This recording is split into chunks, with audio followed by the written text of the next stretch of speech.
Hello and welcome to the BigTime Strength Podcast, featuring small school strength coaches making the big time where they're at. This week, our host, Coach Preston Peterson, brings to you a high school strength coach who is doing it big time in the high school setting. We really appreciate you guys tuning in, and I hope you enjoy this week's show. Before we get to the show, I'd like to thank our sponsors. The first one is TeamBuildr. Thank you, TeamBuildr, for sponsoring today's episode. TeamBuildr is the leading software for high schools and colleges by providing coaches the ability to write programs online, generate over 13 reports, and even train athletes remotely for side income. Right now, if you sign up with the code BigTime, you'll receive a free APRE programming template, which works automatically within TeamBuildr.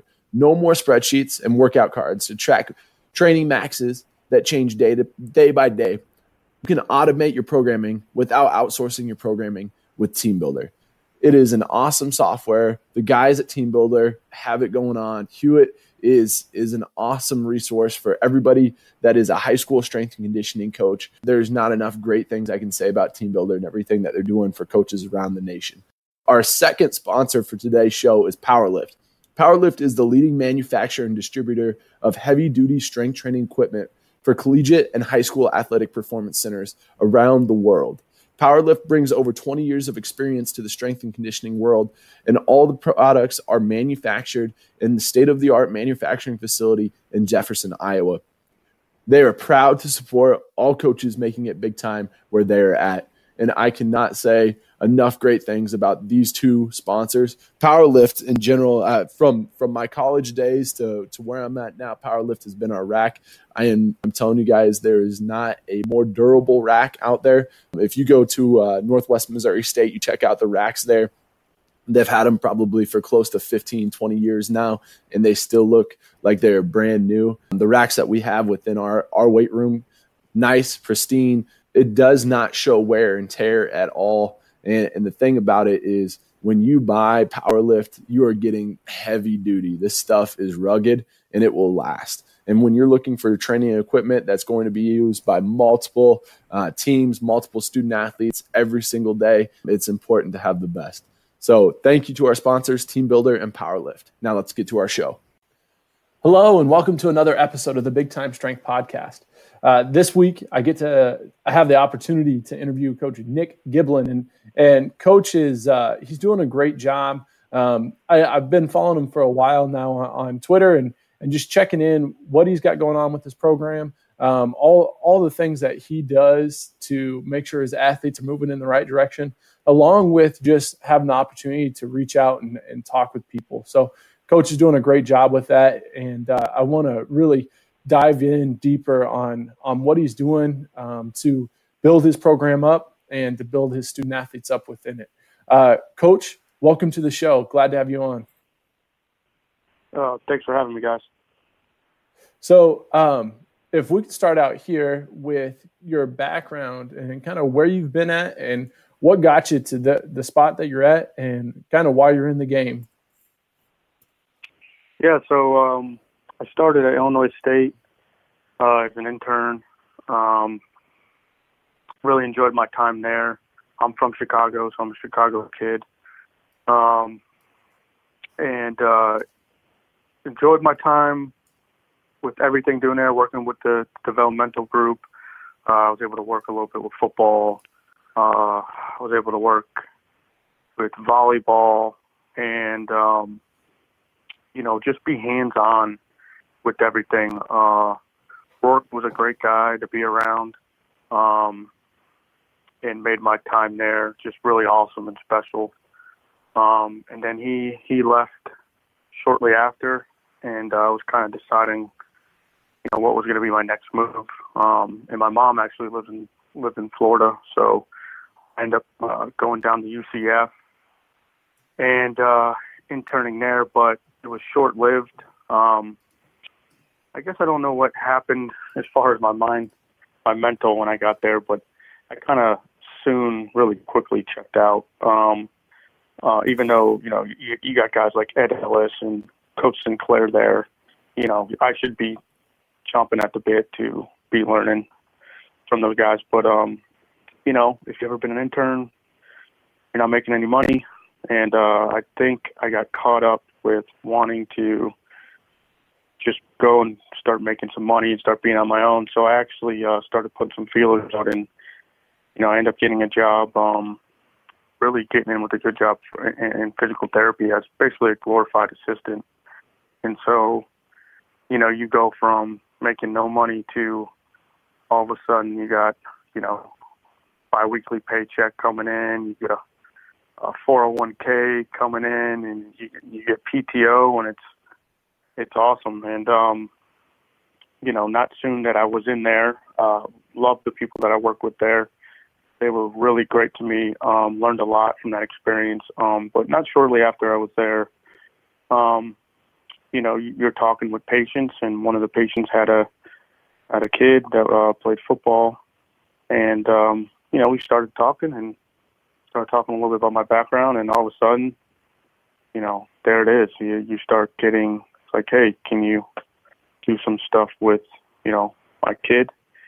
And it kind of just opened the doors right there. And then, as I started to continue to work, I started picking up more and more athletes, and then it started snowballing. And then, you're finding ways to train these kids and work the job that you're doing. And then as that's going on, you start getting that taste of, God, this would be great to do every single day.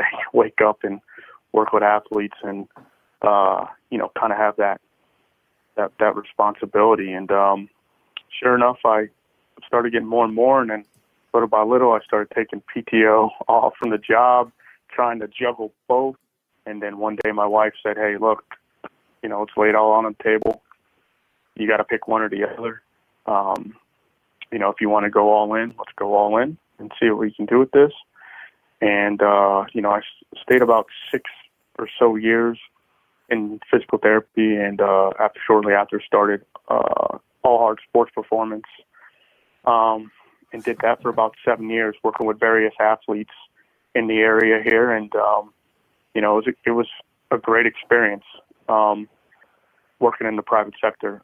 It comes with its ups and downs, but I was able to hone my craft, really tap into what I wanted to do with these guys, and it was awesome. So, probably about 4 years into that, you're working with these high school athletes, and you're seeing the programs that they're coming from, and you start to think, man, it'd be really great to be in a high school setting and work with these athletes. So I started slowly emailing ADs around the area, and just turned down left and right. And that's fair.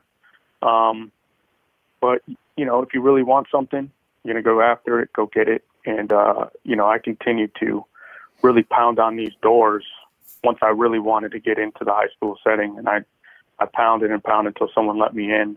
And as shortly as I got in last year at Calvary Christian High School in Clearwater, Florida, I had to make a decision because I was there every day, working with football and track and field, and I kind of just had to make a decision and shut down the doors in the private world. So, ever since then, I've been there, and it's been great being at the high school level. Coach, what's something that you learned from the private sector that you carried right into your job at Calvary Christian? Well, the great thing about the private sector is you can really find out what type of program you want to run. Like, I already knew what type of program I wanted to run when I got to Calvary. It was already set in stone. Like, I know the things that I love to do, the things I want to do with the athletes, but you also learn what not to do. I think it was DeFranco that kind of said, hey, I've ran a lot of athletes into the ground, to get to the point where I am today, and some of the stuff that you're doing. You do. You make your mistakes. You find out what works, what doesn't work, what works for you. And, you just become comfortable with, okay, you're seeing improvements and raising these guys' athletic ceiling with what you're trying to do. And, you take that And I've been able to bring that over into the high school setting very comfortably because I've been doing it for 7 years, and I know what works for me and what I wanted to do. That's awesome. And, you get that framework and you get the experience, like there's no doubt we get the programming fundamentals that we want, but even more so than that, we have to get the people that are around us to buy in, to trust what we're doing and to get that rolling. So what was it like taking over a program? What was your first steps and how did you establish your culture? Well, immediately you got to get these kids to buy in. So I kind of started a little late. I didn't get the football team until I think I got them a couple days to be around them during spring break of last year. So I had 2 days. I actually went and watched their workouts, took some notes, talked with a few of the return to play kids. They had a couple kids with one kid with a shoulder, one kid with a knee. Talked with them, and so I got 2 days to be able to kind of slowly implement what I wanted to do with the performance prep, and then some basic movements that I was going to implement with them when I got in there that following Monday. So we had 6 a.m. workouts. They did that last year. They got everybody on board with that. So, the first day I got in there, I got there, really early. Don't want to say what time and what time I was getting there every day. But I basically got those guys in there. We did our performance prep that day. We did a few basic movements, and then I kind of just surprised them. And I had, sleds set up on the field. I had a rope out there, and I just said, hey, we're going out to the field. And so we had, we did some competition stuff out on the field. And then we did a tug of war. The kids loved it. They were amped up. It's under the lights. It's early. They're making a bunch of noise. People are probably like, what's going on? And then, you sit in front of them, and the first thing I tell them at the end is, hey, I want to earn your guys' respect. I don't care who I am. You guys don't have to respect me, but I want that. I want to earn that. And so that entails coming in every day with the same intent, same energy, like no matter what's going on, showing up early for these guys, having everything set up. Workouts are on the racks, numbers are on the racks, return to play folders are set up for some of the guys that need that. And just being the same consistent person every single day. Every single day. So, building that culture, it starts there. And, I try to be able to get this culture going where it's just relentless energy with attention to detail. Now that we're not working out in the mornings, I actually get the football team during 8th period. So we're actually in school, and they get that whole weight room to themselves. So when someone opens that door in the athletic center, I want that energy to hit them in the face. The music's playing. I want them to feel the confidence from these athletes, locked in every movement, every rep. Me kind of just walking around, locked in, focused, making sure all the main movements are correct. The accessories are correct, the spirits are up, and, just teaching these guys. And, that's how it starts, and that's how we get our culture going. One of the things that really sticks out to me is just that consistency, the day in and day out, and earning their respect. That's huge stuff. And I like some of the things that you pull out, and you say this is part of who we are. Can you elaborate more on that, kind of your mission and some of your core values, and just dive a little bit deeper into those? Yeah. So the core values for me in the weight room. I have it all posted up on the racks, and if you ever see anything on social media, I always put EEIC. And, EEIC for us is effort, energy, intent, and consistency. And, I guess you can put compete in that C too. But, that's the motive for us in that weight room. Effort every day, big time effort, big time energy, the intent with everything that we do, whether it's, not only in the weight room, but telling these guys to take care of the business in the classroom, take care of your business with the little details, coming in ready to go, put your phones up, get dressed, be ready to go for the performance prep, in every way with that. I think, consistency is one of my favorite words. I think there's a lot of athletes and coaches and even parents that are in love with what I call the double G's. The double G's is grind and greatness. You wake up, you hear the word rise and grind, you see it on social media, grind, grind, grind, grind. And then now there's this phenomenon of, greatness, want to be great, right? You see it all the time. Somewhere along the line, those little things before greatness, got lost. So I tell these guys that want to be great, if you want to be great, be consistent. Okay. Jordan didn't get the greatness just by taking a few steps. He had to consistently work every single day at the little details, at everything he did to be great. So, I'm all for a kid wanting to be great. Who doesn't? Everybody wants to be great, but there's the small steps that you got to take to being great. And consistency is just absolutely huge. I guess it's not a sexy word, I guess it's just something you don't see a lot, but, it's, for me, it's one of my favorite words that you can do, that you can use. And, some of our core values is just, being accountable, trust, again, consistent and continuous effort with everything that we do. With continuous effort, it truly unlocks that athletic potential. At the end of the day, it's not all the strength stuff. It's just that effort with everything that you do. Right.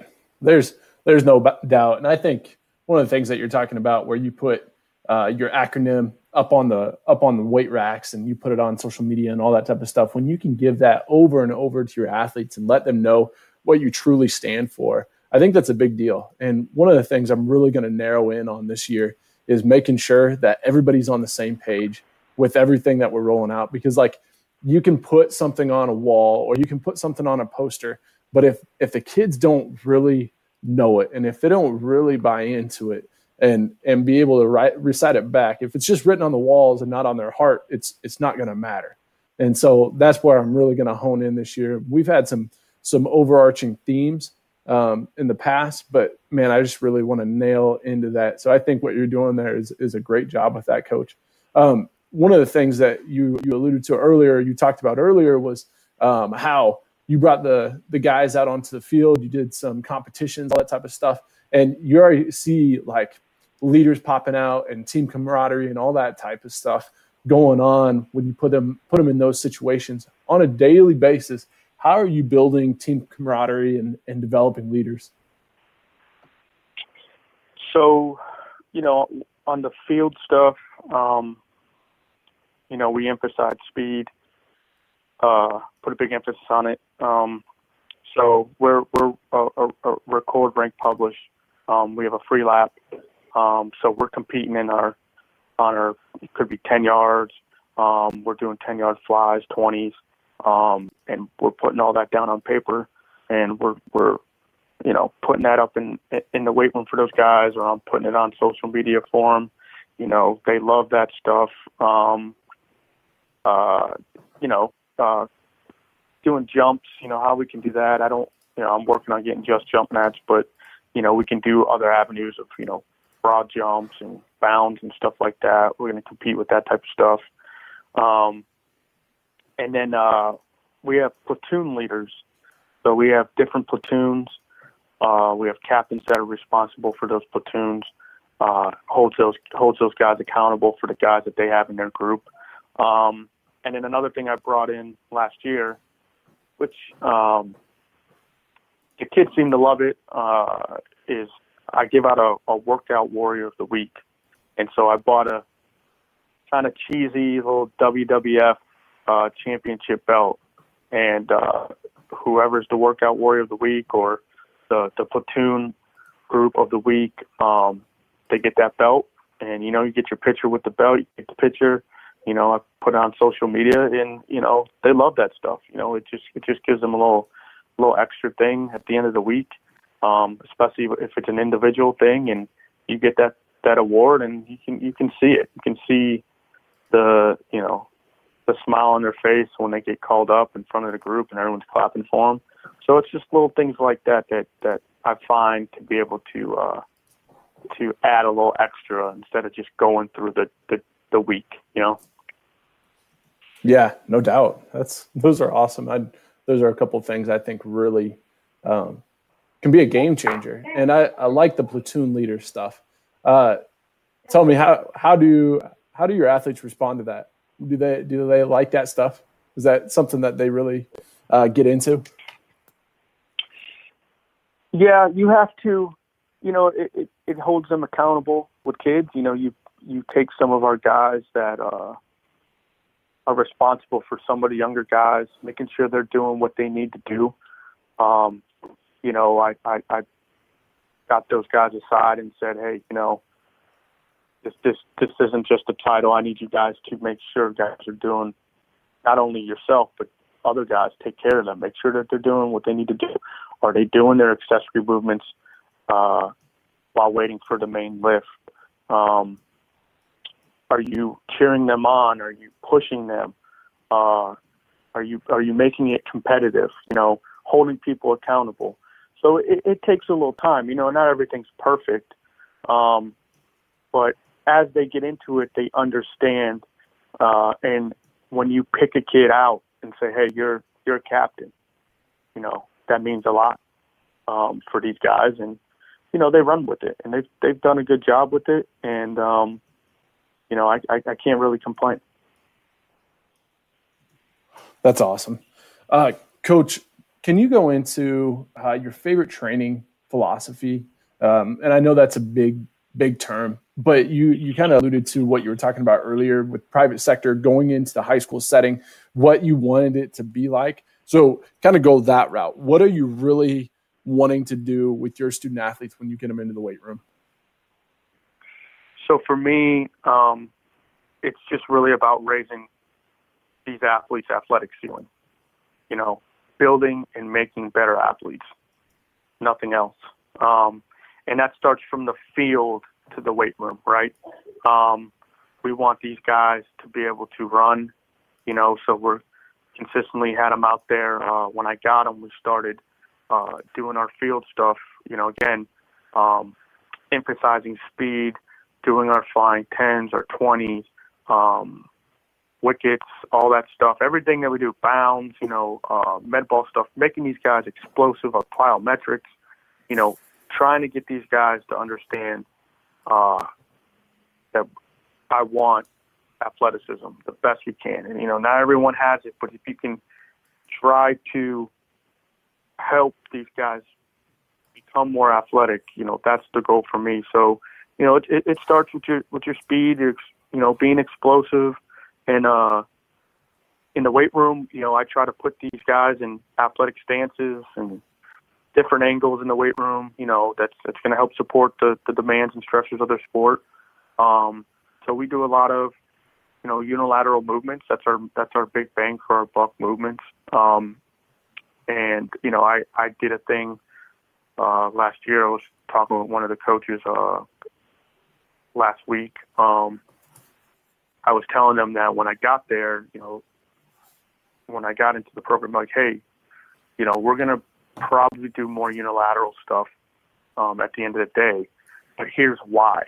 So we have a parent that takes team pictures, of the games. And so I just took shots of those game shots and showed them how they were standing. And then I took that and took pictures of the way they were standing, like in a dumbbell split squat or something like that. Because we started with dumbbells early on before we got into any of the barbell stuff. But and just showed them why, and telling these kids why we're doing this and why we're moving like this and why I'm making you uncomfortable. Because we got some kids that are really good at the meat and potatoes. You know, they're strong in those areas, being comfortable. My job is to make them uncomfortable and make them better athletes. So that's a big part of my philosophy. That's good stuff, Coach. I like the picture idea, being able to show them that they are going to be in those positions and they're going to be in places that normally, like within the weight room, we really think about like the movement fundamentals. And I'm totally for that. Like, we have the movement patterns that we have for a reason. Okay. It's going to be like, there's a biomechanical advantage to be doing the stuff that we do within the weight room. But if we can supplement, or in your case, use maybe like unilateral training as a primary choice, I like that. It makes sense to me to have both in there. And the way that a lot of coaches are going at this is they believe that it's like an all or none deal. Like if you're all bilateral, if you're all unilateral or whatever. And so many times I'm not sure if there's a right or wrong answer, but I know which way that I'm going to steer, because I see both of those positions within sport. So I think that's the way I should be training them. You know what I mean? So give me your rundown on that and the reason why you've made some of the choices that you have. So you've shown the athletes the pictures, and what's some other things that really play into those choices? So yeah, when I got there, we started, and again, high school athletes, it's hard to really tell one of those kids like, hey, we're going to start from scratch. Their egos, kind of can't handle that to a certain point. One kid's working with this guru, one kid's over here, coach, I can squat 400 pounds, coach, I can do this. So, I really had to tell these guys, hey, we're going to start with dumbbells in our hand. We're going to go back to the basics here, but we're going to do the movements that I want you to do. So we started with, dumbbell split squat, dumbbell rip foot elevated, single leg squats, that stuff. Meanwhile, we are doing bilateral movements. It's not just unilateral. So I put these guys on, I have homemade squat wedges that I made. And so we started with some dumbbell goblet squats. I watched a lot of guys move, just doing a regular bilateral squat, body weight, and just having these guys bend properly and what I wanted to see.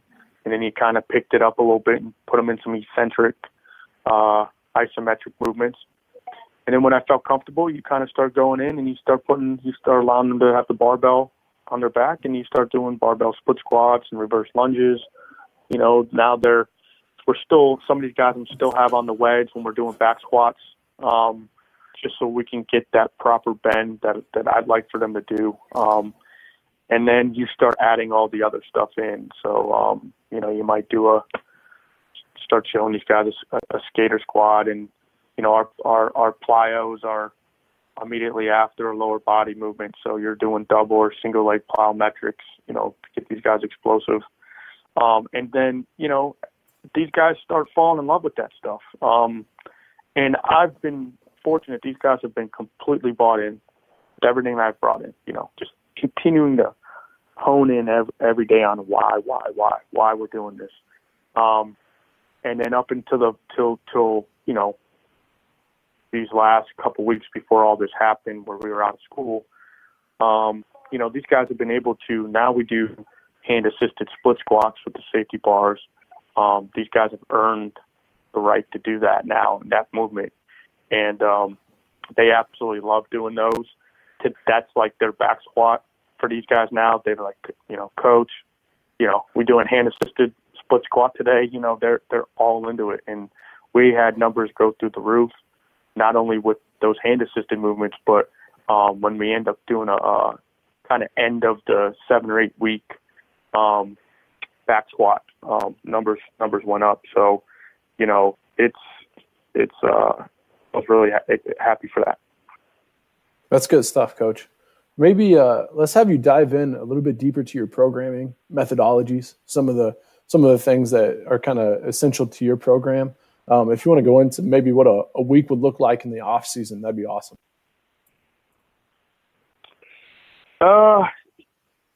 Yeah, a week in off season. So we try to I try to do a split plan with these guys. So it's going to be, you know, a lower body. You know, it's going to be some type of unilateral movement with accessory stuff throughout the week. So that could be a plyometric. And again, we still do bilateral stuff. So recently, I've really liked these guys to be doing. I'll still put them on those wedges for an accessory movement, and we'll do like goblet sissy squats or something like that to hit the VMOs or some type of VMO step down, so that they're getting that. We don't Olympic lift right now. I'm all for Olympic lifts. I'm not against Olympic lifts. But right now, you know, we get those guys for about 45, 50 minutes. So it's a little tough to hone in on that. You know, I'm a stickler. I don't want 5 kids doing a power clean correctly and then the other 30 are not. If they're not doing it right and it's not going to help transfer, then we can find other avenues to do that. So we'll do hex bar power pulls and get that triple extension. We'll do med ball work to get that triple extension, various med ball throws. I mean, the kids absolutely love going outside and probably throwing the med balls and doing that various stuff than really doing some of the other stuff inside. So we'll do that, and I'll hook up some of the push bands that I have that I had in the private world, and see what type of speed they can hit on a power pole and stuff like that. So, you know, we'll split it up, and then, you know, we in the off season, if I have them, if they're not in track, you know, we're out there doing we're out there getting our sprint work in. We're doing open agility stuff. We're getting our curve running in. We're doing serpentine runs, and we're going to time all that stuff. So everything and anything that we can do to drive intent, we're doing it. So we're gonna put them out there, and we're gonna compete. So, you know, we're gonna make sure that we're hitting all those avenues. That's great, Coach. The thing that stuck out to me the couple of times that you've said it is just driving intent and making sure that's part of your culture, you know, and I like that. To be able to back that up with the things that you're doing is a big deal. So one of the things that I think about is like, okay, what's it look like to implement within my setting? And that has to fit in somewhere. And I'm excited about learning about that in the future. What are you learning more about right now? What are you trying to improve on as a coach?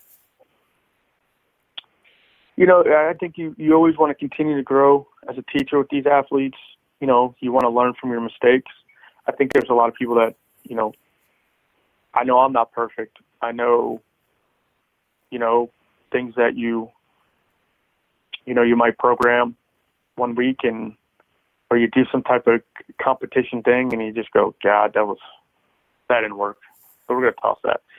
You know, it's not being afraid to make mistakes with certain things. So, you know, learning from what worked, most definitely, and going back and jotting things down and making mental notes at the end of workouts, not just, you know, getting out of there and bailing and sticking around and being like, okay, I really like this today. I like the way they attacked that. And, you know, honestly, right now, you know, it's like we talk about, it's a crappy situation right now. It's definitely a weird time, but this break has allowed me, you know, to kind of reset the batteries, be with my wife, be with my son, but also be able to reach out to coaches that I know and coaches I don't know, and just talk with them on a personal level and talk shop. And, you know, I have a lot of notes from this past 5 weeks, which I never thought would have gone. You know, I started with you know, I got some time, let me make some phone calls, to now I'm like, okay, we're in week 5. I got coaches saying, "Hey, coach, what's your week looking like? Let's talk." And you're just, not calling these coaches with the intent to steal, but the intent to just, hey, let's talk and see where it goes. And, just spitballing ideas. And it's been awesome. I've been, making sure I can make a call almost every morning, not trying to get,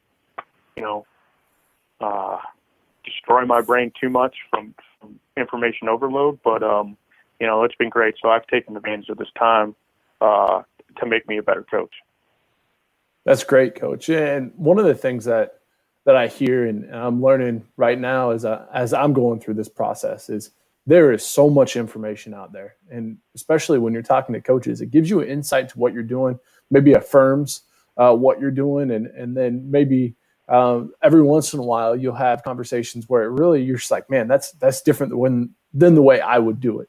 What's the biggest thing that you've noticed? And you don't have to name names or anything, but maybe the biggest thing that you're just like, that stood out to me, either a good thing or something that you're like, man, maybe I should look at my program and change that up, or, man, I would never do that again type deal. Well, I think one of the biggest things I take away from all these talks are, everything's, whether you're in a high school setting, whether in your big time FBS, FCS, it doesn't matter, Division II, that everyone has a lot of the same issues. I like to think that I try to not be the way it's always been done, Coach, and I try to reach out to a lot of those outside the box thinkers. And when you're one of those teachers or coaches, you're going to run into things. Not everyone's going to be on the same page, and it's refreshing to hear. Like, I guess people in the high school level, maybe not sports performance coaches or the strength and conditioning coaches. Maybe the sport coaches think that everything's cherry at the next level. You see these 1-minute clips on Twitter. Everyone's hyped up. Everything looks perfect. But when you sit and I talk with these guys on the daily, they're going through the same stuff I am at the bottom. They're pounding on the table to implement, new, I guess I would say the new normal. I forgot who I talked to that I'm blanking, but I love that. I wrote that down, the new normal, dealing with those issues. And it's just amazing to see. I mean, I think everyone I've talked to have come away with something. But I talked to James Smith today. I think he runs the U.S. Strength. I don't know if you follow. Do you follow him, yep. James? Yep. Yeah, he was awesome to talk to. Just,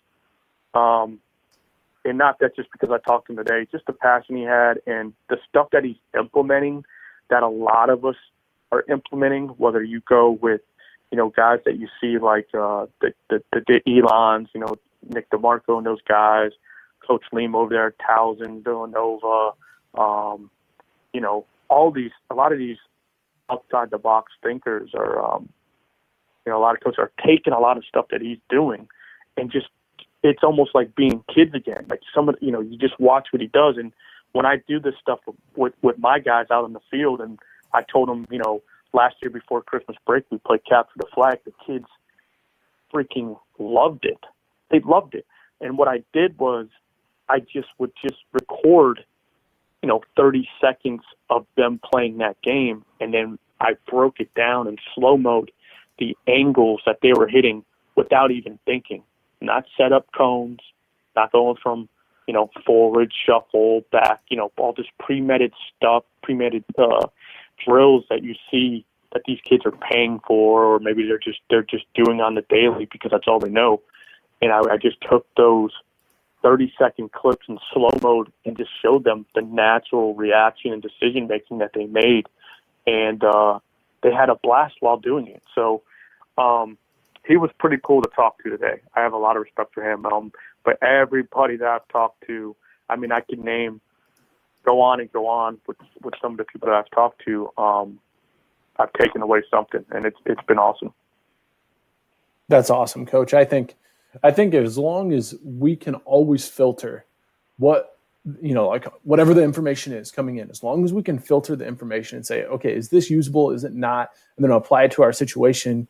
If we can, that's great, and always coming back to, does this fit what we do and where we're trying to go? And so I love the opportunity to learn. I think so many coaches are taking that opportunity right now just to learn as much as they can and then see if it fits. And if it doesn't, that's okay. It's still tools in their toolbox. So the next question I was going to ask you is, what's your favorite professional development resources? But it might sound just like Coach Calls might be your biggest one, but maybe some other ones.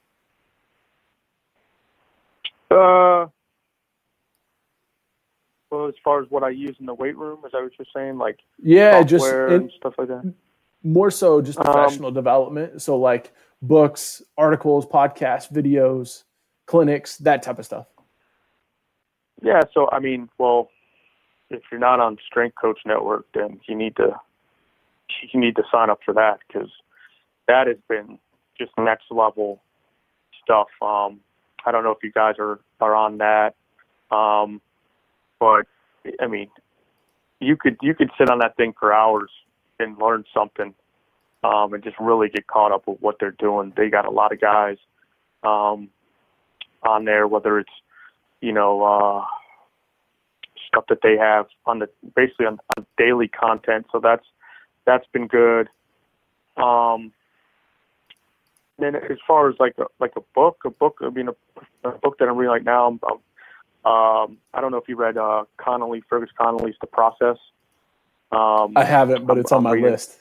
That's awesome. Okay, so I'm reading level 2 right now and just getting into that. And then Coach DeMarco actually recommended, he actually posted on the other day of some books, and I actually just ordered off of Amazon. It's called The Culture Code. Have you read that? Is that Daniel Coyle? Daniel Coyle book, yeah. Yeah, so I've read a couple of his books, but not that one yet. Okay. Yeah, so I got that. And then, for me personally, I don't know if I have a favorite book and I can really drop some type of bombshell, but I think for me, I like Simon Sinek's Leaders Eat Last. I read that a few times. I really like that book. Taking a lot of stuff from that, quotes from that, hung it up on the racks and stuff like that. That's one that I've enjoyed over last year and a half or so, whenever that came out a couple years back. That's good. I'm a big fan of Simon Sinek. I think he does a great job of explaining and digging deeper. So I haven't read that book yet, but that's on my list also. Eventually I will get there. Yeah, that's a good one. All right, so this is kind of the namesake of our show, and I just love when coaches dive into this one, because it just gives me an idea of where people's minds are at and how they're getting it done. So for me, this is my favorite question. So how are you making the big time where you are? For me, I think I'm exactly where the Lord wants me to be, man. It's been a interesting road and how I got here, but I have full autonomy for the most part. I can't complain about in that weight room. I'm bringing in, or at least trying my very best to bring in more stuff, implementing what I want done. But for me, I'm in the Mecca. I have quite a few coaches reach out to where I'm at in the setting, and how, that's in the college setting, saying, how'd you get in there? How can we get in there? So being around these guys, for me on the daily, I'm missing them like crazy right now. It's a weird time, but, I'm continuing to reach out to them, FaceTimes, challenging them on the weekly. So for me, I hit a home run. So I can make it my Notre Dame at Calvary Christian. I hope to build it up to something special, and just continue to develop these student athletes, not only in the weight room but in life. Being being a mentor. I think for me, I think a big part of what I do, when you start working with athletes, you don't understand how truly you are a part of their lives in a positive way. I didn't have a father coming up, so for me, you don't understand that until you start working around some of these kids and you start being around them and start learning their home life. And I think when I was coming up, there was no really like mentor, or if an adult, a male figure, talked to me in a certain way, I felt a certain way, like I didn't like it, So I think you learn, and now that I'm a father, like I couldn't even imagine not being around him. So you take that with you inside around all these athletes, and you treat them like they're one of your own. So in that high school setting, man, it's awesome because you're around so many different personalities. And I wouldn't change it for anything. I'm having a blast. It stinks the situation that we're in, but I'm still making it the best I can. While I'm not around these guys, it takes a lot of hard work for these high school athletes to buy into what you're truly buying into what you're doing. And I still think I'm doing that from a distance. So, I'm exactly where I want to be. And I am very excited for the future there. I really hope I'm there for a long time. I know I went on a little sideways rant there, but that's how I feel about that. That's good. And that's when you can tell people are passionate about it. And I really appreciate that. That's good stuff, Coach. All right, so we're going to roll into the next section here. It's kind of our finisher questions. And you've already hit my first one, which is a favorite book. So we're going to move into the next one. The person that's influenced you the most. Who is that? And that could be people in your life, or that can just be strength and conditioning. Either one or both.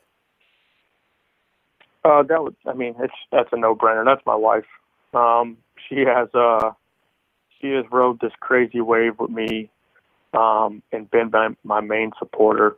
I would not be where I am today without her, 100%. There's no mentor, no person that I've come across in the college world or my professional time. I've been fortunate to meet a lot of people, but 100% my wife. There's been a lot of ups and downs to get to this point, a lot of perseverance, and she has been right by me at every step of the way. And she's heard a lot of complaints, but she's always been that positive influence, and she's definitely that number one person. That's awesome. It's always nice to have the person that influences you daily live with you, right? And that's the good thing. So, favorite quote is the next question. I don't know if I have a favorite quote, but I don't know who this. I don't even know who I'm quoting, but I seen this maybe about 2 or 3 years ago, and it kind of hit home at the time and what I was going through when I was still towards my tail end in the private world. And it was, you have to go through a lot of nightmares to get to your dreams. And I don't know who said that, if I'm stealing that or saying that incorrectly, but it was one of my favorite things, because at the time, I was kind of at a standstill, pretty much hit that wall and that side of the business. And I just seen that one day, and I just thought, man, that's brilliant. Or at least I thought it was. So I don't know who said it.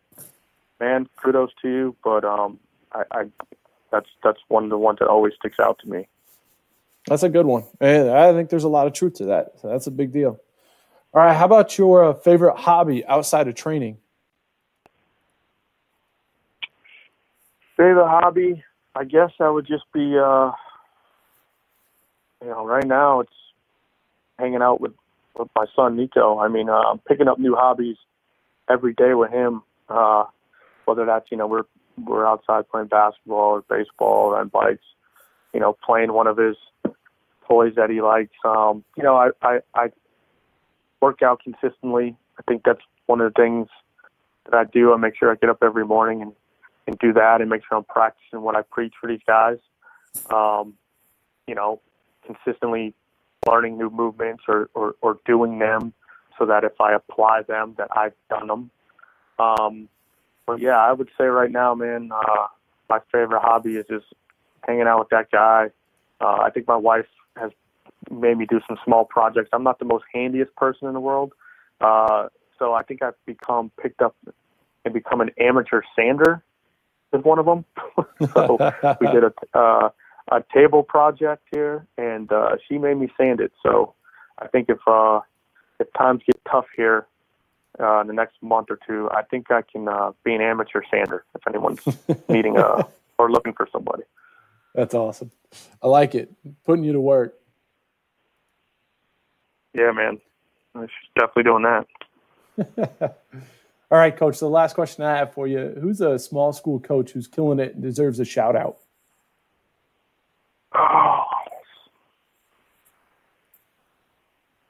Wow.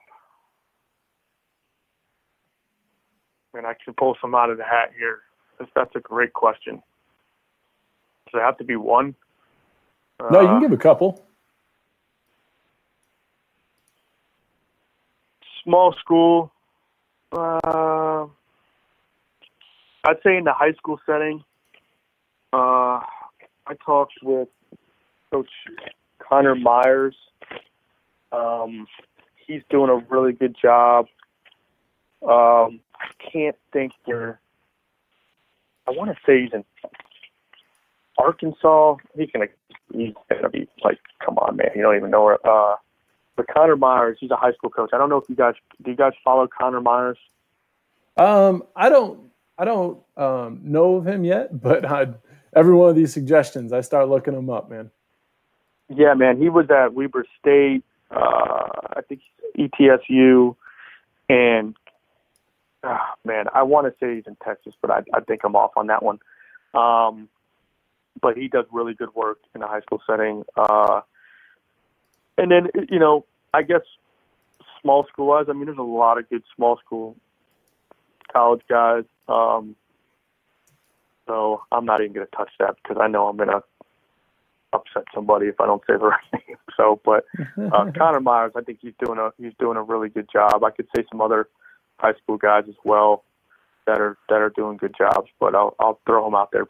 Talk to him. He's a good coach. That's awesome.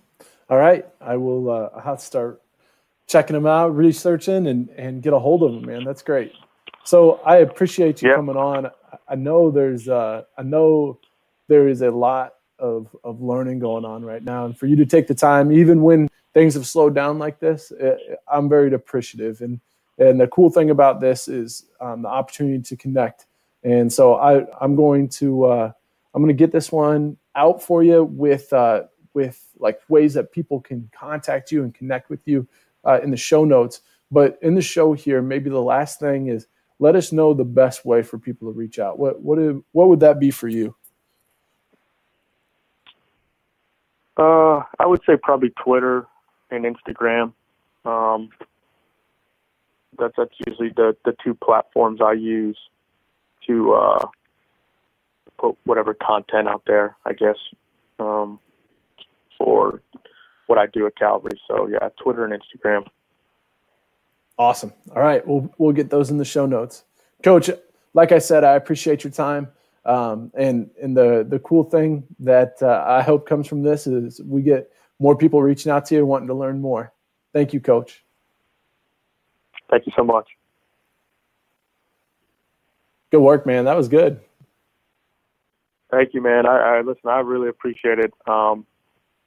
You guys do a great job with this, and it's a little. Like I said, I joked before. I spoke with Jeff not too long ago, and I was like, man, I'm going to be on this after you. You just mic dropped this thing, so now I got to follow you, man. And he just laughed, but he was awesome to listen to, and you guys did a really good job with that. And yeah, man, I'm excited to be on with a lot of good guys. I listen to you guys, and you guys have have had some great coaches on. So it's pretty cool, man, to see and look back at some of these guys that now are a little bit more, I guess, more popular as time goes on and rolls through. And I'm just thankful for the opportunity. That's awesome. Yeah, keep on killing it, man. Keep on making the big time where you're at. That's the cool deal. That's right. All right. I appreciate you, Coach. Hey, have a good night and take advantage of some of this time, getting a little bit of extra Z's, okay? I appreciate it, man. You guys stay safe and enjoy the rest of the night.